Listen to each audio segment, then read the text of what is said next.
You walk away from a conversation feeling a strange sense of unease. Their words were friendly, their smile was perfect, but there was a flicker of something else in their eyes, a current of energy that didn't match the surface. You try to shake it off, telling yourself you're overthinking it, but you can't. Most people dismiss these gut feelings because they can't logically explain them. This is a massive mistake. 99% will miss the final part, where we build the internal framework that turns these observations into true wisdom. Skipping it means you'll be able to spot the patterns in others, but you'll have no idea how to use that knowledge to protect your own energy, leaving you a brilliant but exhausted observer of other people's games. Power dynamics. Okay, let's just geek out for a second on one of the most powerful and most misunderstood ideas in all of psychology. There was this brilliant and admittedly intense philosopher named Friedrich Nietzsche, and he had this core concept that, once you understand it, is like getting a pair of X-ray glasses for human behavior. He called it the will to power. Now, that sounds super intimidating and aggressive, right? But I want you to reframe it. Think of it as the drive for agency. Every single person, from the quietest person in your office to the loudest CEO, has a fundamental biological drive to exert their influence on the world, to have a sense of control, to grow, and to feel significant. It is the engine behind all human ambition, creativity, and yes, conflict. The secret to reading people instantly is to stop listening to what they're doing and start decoding what their drive for agency is aimed at. This is our first truth. Everyone is trying to express their power, but they do it in vastly different ways. Your job is to become a detective of their direction. Is their drive aimed at creating beautiful art, building a business, controlling a conversation, raising a family, or, and this is a crucial one, is it aimed at playing the victim to gain sympathy and control through helplessness? When you meet someone, ask yourself, what is this person's energy trying to do in the world? Their answer is written all over their life. Another powerful cue is what I call the praise test. Nietzsche pointed out that you can know a person by what they find praiseworthy. This is a goldmine of data. Listen to who and what a person praises in others. Do they constantly praise people who are rich and famous? Their drive is likely aimed at external validation and status. Do they praise people who are kind, loyal, and community-oriented? Their drive is aimed at connection and belonging. Do they praise rebels, rule breakers, and disruptors? Their drive is aimed at independence and challenging the status quo. What a person admires is a direct map to what they desire. It tells you what their power looks like to them. Now let's look at the flip side, the blame game. Nietzsche believed that true strength involves taking responsibility. When you're reading someone, pay close attention to how they talk about their failures and setbacks. Do they take ownership? Do they say, I really messed that up and here's what I learned? This is the signal of a person whose drive for agency is internally sourced. They believe they have control over their own lives, or do they constantly blame external factors? My boss is an idiot. The economy is terrible. My ex was crazy. This is the signal of a person whose agency is externally focused. They see themselves as being at the mercy of the world, and their power often comes from complaining and seeking validation for their victimhood. Finally, watch for the generosity signal. Nietzsche saw true generosity not as a sacrifice, but as an overflow of power. A truly confident, high-agency person gives their time, their knowledge, and their resources freely because they feel they have an abundance of it. Be wary of the person whose generosity always comes with strings attached. The person who helps you but then holds it over your head is not being generous. They are using the illusion of generosity as a tool to create a power imbalance. By decoding these 4 cues, their direction, their praise, their blame, and their generosity, you are no longer guessing about their character. You are reading the very blueprint of their fundamental drive. Value systems. Once you understand a person's fundamental drive, the next layer to decode is their internal rulebook. Every single one of us is walking around with a complex, often subconscious set of rules about how the world works. We have our own private definitions of good and bad, right and wrong, fair and unfair. Nietzsche's great insight was that these rule books are not universal. They are deeply personal and are shaped by our upbringing, our culture, and our experiences. The secret to reading someone is to stop assuming their rulebook is the same as yours. and to start looking for the clues that reveal their unique code. The first and most powerful clue is their moral vocabulary. Listen to the words they use when they are making a judgment. What do they label as evil or unforgivable? Is it disloyalty, inefficiency, cruelty, injustice? The things a person condemns with the most emotional energy tell you what sits at the very top of their value hierarchy. Conversely, what do they label as good or noble? Is it hard work, creativity, family, honesty? These are not just words, they are windows into their soul. When someone's actions seem baffling to you, it's often because they are playing by a completely different set of rules. You might value harmony, and they might value brutal honesty. Neither is inherently wrong, but if you don't understand their rulebook, their behavior will seem chaotic and unpredictable. Next, you need to understand their herd. Nietzsche wrote extensively about what he called the herd instinct, the powerful human need to belong to a group and adopt its values. To truly understand an individual, you have to look at the tribe they identify with. Who is their we? Is it their company, their political party, their family, their group of friends from college, their online community? When you identify their herd, you can predict a huge portion of their rulebook. They have likely adopted the herd's views on everything from success to relationships to what's considered a funny joke. This is why someone can be incredibly intelligent but hold a belief that seems completely illogical to you. It's often because that belief is a requirement for membership in their chosen herd. To question it would be to risk social exclusion, which is a terrifying prospect for the human brain. Another incredibly revealing cue is what I call the enemy litmus test. Nietzsche famously said that you can measure the quality of a person by the quality of their enemies. I want you to listen for who or what a person defines themselves against. What is the other in their story? For some people, the enemy is laziness. For others, it's conformity.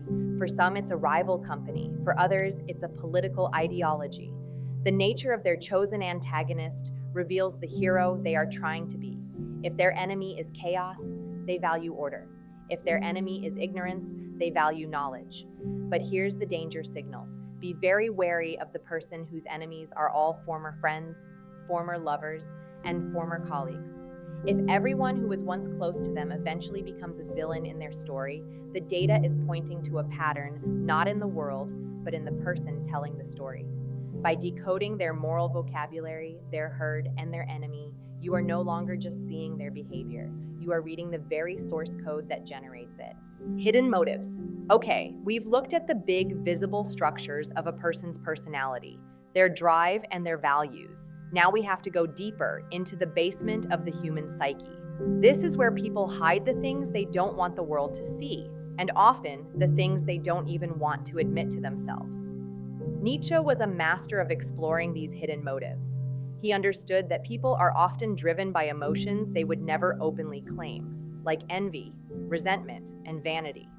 Your ability to spot these hidden currents is what elevates your people-reading skills from good to exceptional.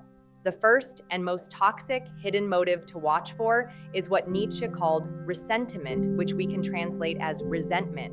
This is not just simple anger. It's a poisonous, curdled envy that masquerades as moral judgment. This is the person who criticizes the success of others by saying things like, well, it's easy for them, they got lucky, or I could be successful too if I were willing to be that ruthless. They can't admit their own envy, so they create a moral framework where their lack of success is actually a sign of their virtue. The cue for this is what I call the complaining compliment. It's the friend who says, oh, you bought a new house? It must be so nice not to have to worry about money. With a slight edge in their voice, they are simultaneously congratulating you and condemning you. This person is an energetic vampire. They gain their sense of self by diminishing the achievements of others. The next hidden motive is vanity. Nietzsche had a fascinating take on this. He didn't just see it as being obsessed with one's appearance, he saw it as the deep, desperate fear of being seen as you truly are. The vain person is constantly performing. Their actions are not driven by their authentic desires, but by the question, how will this look to others? The cue for this is a fundamental incongruence between their public and private selves. They might be incredibly charming and generous in public, but demanding and cold to their family or the waiter when they think no one important is watching. This is what I call the mask slip. The real person is not who they are when they are performing. The real person is who they are when the performance is over. Watch for those moments of stress, fatigue, or anonymity. That's when the mask slips and you get a glimpse of the real machinery underneath. Finally, we have the pity play. Nietzsche warned that pity can be a subtle way of expressing superiority. When someone is constantly pitying others, you have to ask yourself, is this genuine compassion, or is it a way for them to feel powerful and virtuous by comparison? Genuine compassion leads to a desire to help and empower. Toxic pity leads to a desire to keep the other person in a helpless state, because their helplessness is what fuels the pitier's sense of strength. The cue here is to watch what happens after the expression of pity. Does the person offer concrete, empowering help? Or do they just talk about how sad the situation is, reinforcing the other person's victimhood while elevating their own status as the caring one? By learning to spot the resentment leak, the mask slip, and the pity play, you are learning to read the emotional subtext of a person's life and to protect yourself from the hidden games being played beneath the surface. Strength signals. We've explored the dark corners, but now let's turn to the light. How do you read a person's true strength, their resilience, their core character? Nietzsche was obsessed with this question. He believed that true strength was not about the absence of hardship, but about how one responds to it. Anyone can seem strong when things are going well. The true test comes when life gets difficult. Learning to spot these strength signals is how you find the truly remarkable people you want in your life. The most important signal of all is what I call the suffering story. Listen to how a person talks about the hardest times in their life. Nietzsche believed that a strong person finds meaning in their suffering. They don't necessarily enjoy it, but they integrate it into their story as a source of growth, learning, or strength. Their story has a narrative arc of overcoming. They might say, "That was the most painful year of my life, but it taught me what I was really made of." The weak person, on the other hand, remains a victim of their suffering. Their story is a flat line of complaint. "That was the worst year of my life, and I've never been the same since. It ruined everything." The story they tell about their pain is a direct indicator of their inner resilience. Next is the laughter litmus test. This is a beautifully simple but profound cue. Nietzsche wrote, "The man of knowledge must be able not only to love his enemies, but also to hate his friends." I want to reframe this. A truly strong person must be able to laugh at themselves. The ability to laugh at your own flaws, your own mistakes, and your own absurdity is a massive signal of ego strength. It shows that your sense of self is not so fragile that it needs to be perfect. Be wary of the person who is chronically serious, who cannot take a joke at their own expense. This is often a sign of a deep insecurity, a vanity so profound that any crack in the facade feels like a catastrophic threat. The person who can genuinely laugh at a clumsy moment or a foolish decision is telling you that they are grounded, self-aware, and not afraid to be human. Finally, there is the solitude signal. In our hyper-connected world, we often see the need for solitude as a weakness or a sign of being antisocial. Nietzsche saw it as the opposite. He believed that the capacity for solitude is a sign of a rich inner life. The person who is constantly surrounded by people, who cannot bear to be alone with their own thoughts, is often running from something. They need constant external stimulation to distract them from their own inner emptiness. The person who actively seeks out and enjoys solitude, on the other hand, is signaling that they have a strong inner world. They are not afraid of their own thoughts. They are their own good company. This doesn't mean they're an introvert, it means they are self-sufficient. They connect with others out of a desire for genuine exchange, not out of a desperate need to escape themselves. These three signals, the meaningful suffering story, the ability to self-laugh, and the comfort in solitude, are the hallmarks of a truly strong and resilient character. Relational cues. How a person navigates their relationships is a direct reflection of their inner world. Nietzsche's insights give us a powerful lens to decode the health and character of a person by simply observing how they treat others. These cues are often the most reliable because they are demonstrated through action, not just words. One of the most revealing cues is their gratitude style. When you do something for someone, pay close attention to how they express their thanks. Nietzsche observed that some people feel that receiving a gift or a favor puts them in a position of inferiority. Their ego is so fragile that they cannot simply accept a kindness. This often manifests in what I call diminishing gratitude.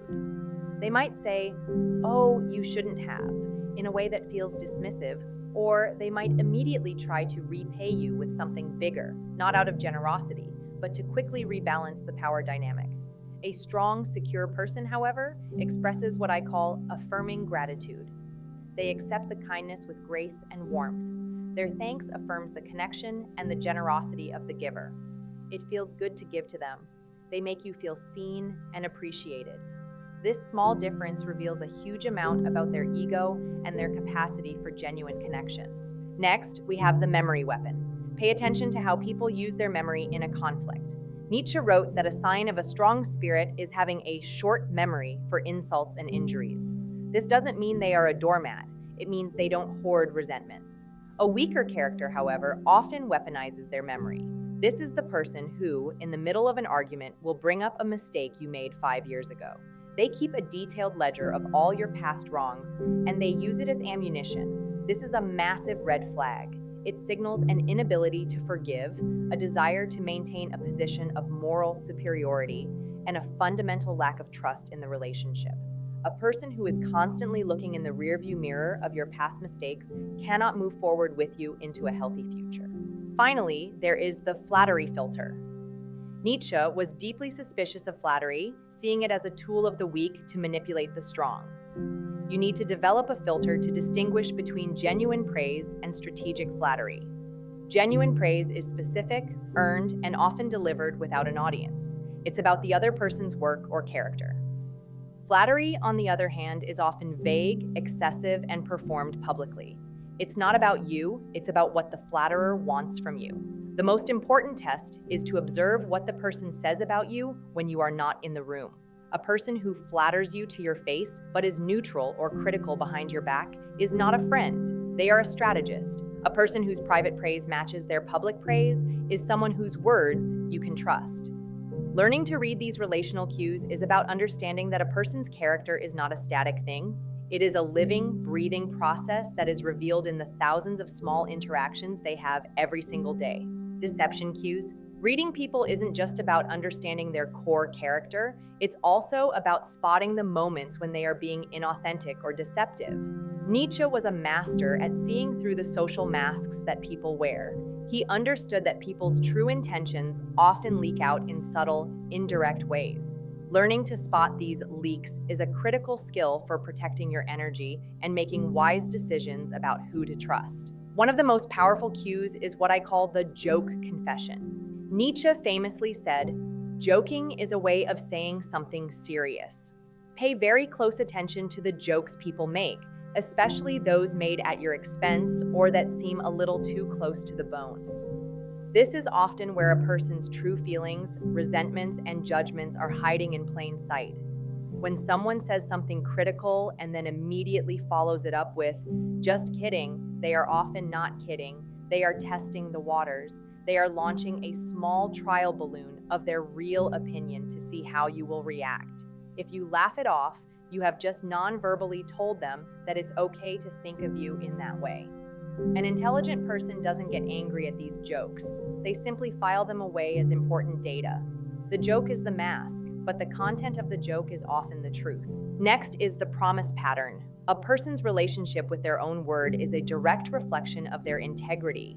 Nietzsche believed that the ability to make a promise and keep it was a sign of a sovereign individual. When you are getting to know someone, become an observer of their promises, both to you and to others. Do they do what they say they are going to do, even in small things? Or are they full of grand pronouncements and good intentions that rarely translate into action? Be especially wary of the person who makes big emotional promises in a moment of crisis or excitement. This is often a form of emotional regulation for them, not a genuine commitment. The most reliable people are not the ones who make the biggest promises, but the ones who consistently keep the small ones. Their word is a rock, not a cloud. Finally, there is the forced virtue. This is a subtle but incredibly revealing deception cue. Nietzsche argued that sometimes a person's most loudly proclaimed virtue is actually a mask for its opposite. This is the person who talks constantly about honesty and authenticity, but is often brutally insensitive. They are using the idea of honesty as a weapon to justify their cruelty. Or the person who makes a huge show of their generosity in public, but you know them to be stingy in private. They are performing the virtue to hide their vice. When you notice someone over-advertising a particular character trait, get curious. It's often a sign that they are deeply insecure about that very quality in themselves. True virtue is rarely loud. It is demonstrated quietly through consistent action, not through constant declaration. By learning to spot the joke confession, the promise pattern, and the forced virtue, you are learning to look past the performance and see the real person behind the curtain.